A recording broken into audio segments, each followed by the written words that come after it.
I am delighted and honoured to be joined by Judith DeLozier today. Thank you so much, Judith, for making time to chat with me.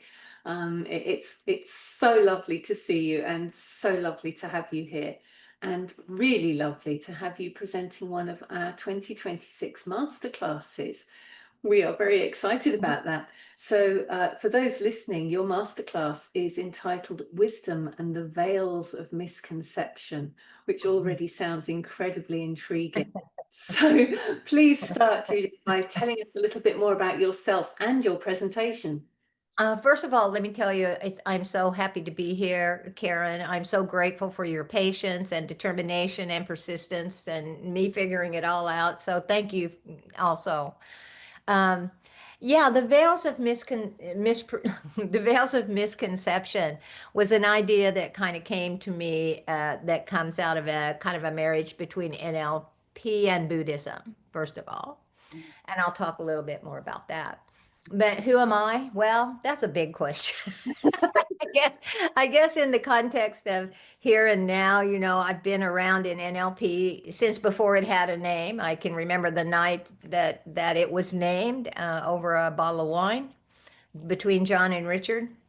And so I've had the opportunity to contribute to all three of the what they call generations, or I will call descriptions, and had an opportunity to talk about how they fit together and how they, are connected and create a bigger kind of space of a discipline or field, disciplinary field.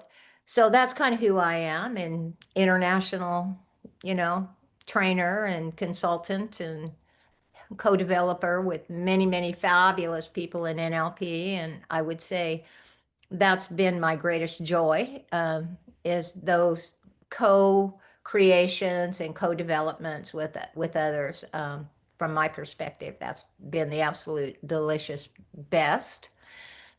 And so the veils of misconception are to kind of take a look at, and I think we can do it from many, many perspectives, but Buddhism talks about these three ideas, one of which is impermanence, nothing's permanent. And how do we manage ourselves, especially now when, I mean, here, I can't talk about the rest of the world, but I can talk about there's a lot of management going on in terms of, having to go, how attached am I? And that's the second principle, suffering comes from attachment.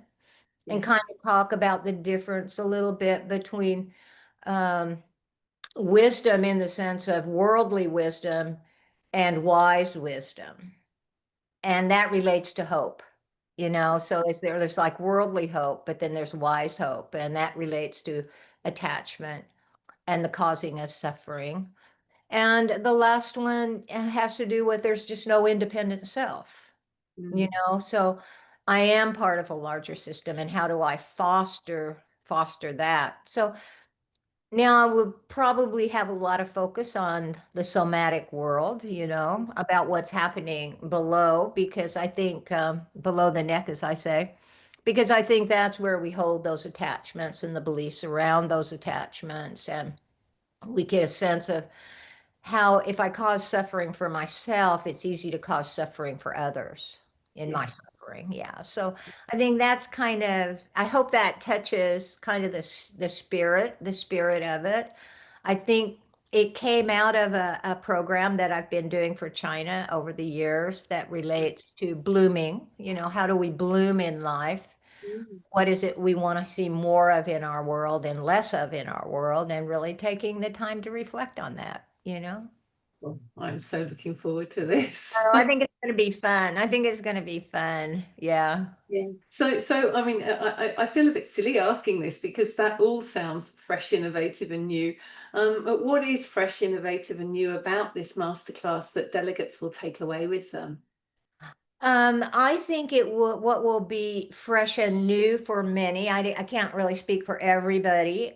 Some of it might be around the somatic mind and the somatic world and everything that's happening kind of below the neck in terms of heart and gut, or sort of passion and intuition and what can stop us, things that can stop us from expressing that. And for others, I think it might be just that different perspective. I mean, the beauty of NLP to me is that, you know, it's a meta model. Yeah. It's a model about models. And so it can really help, especially the Western thought process, it can really help us understand other philosophies and other traditions and other pathways in a way that can touch us, I think, more deeply. And I think it's needed. Yeah. You know, I think it's needed. At least needed, I guess. Yeah, possibly not just in the States. Crazy, crazy. Yeah, absolutely. So, what top tip, Judith, would you give to delegates who are thinking about attending your masterclass? Gosh, I'm not sure I know what a top tip is. Can you, So, what does that mean? well, Like, let's say, so for people to prepare, is there anything people need to do to prepare before attending your masterclass? oh, got it. Oh, got it. Yeah.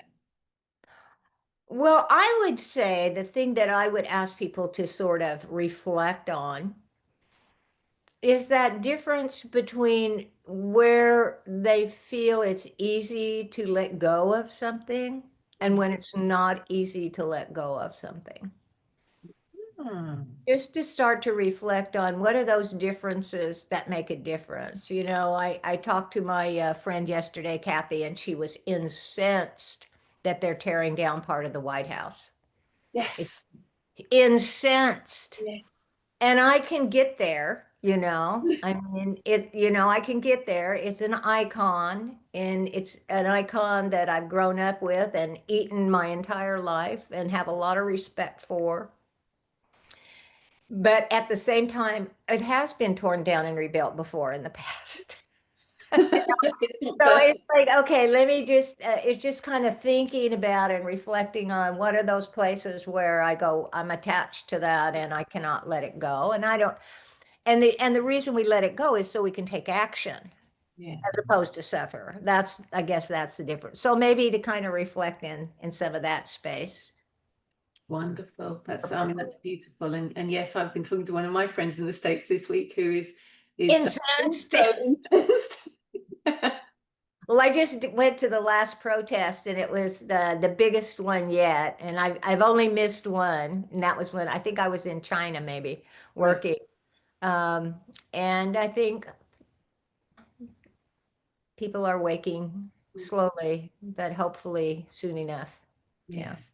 Yeah. I hope Yeah. it's okay to talk about this. I don't. So, Judith, what inspired you to want to present one of these NLP masterclasses? You, you inspire me, Karen, Oh, because, well, I mean, first of all, it's always lovely to have an opportunity to bring something to the field that might make a difference. I mean, I think that's my job, but that's my heartbeat. That's what I think I was put here to do, pretty sure. But also to support your vision and your dream that has carried through so many years, created a platform for so much conversation, so much collaboration, generativity, and freshness in, you know, in our field. And another level, which is your organization, your, you know, your platform gives back to your community. And I go, it's a win, win, win situation. And that's the best to me. That's the best. And I will always prayerfully, you know, hopefully be able to support that. Yeah. that's so beautiful. Thank you so much, Judith. Thank My you. pleasure. My And pleasure. just to remind people that are watching, Judith is presenting one of our masterclasses in 2026 on Wednesday, the 4th of November.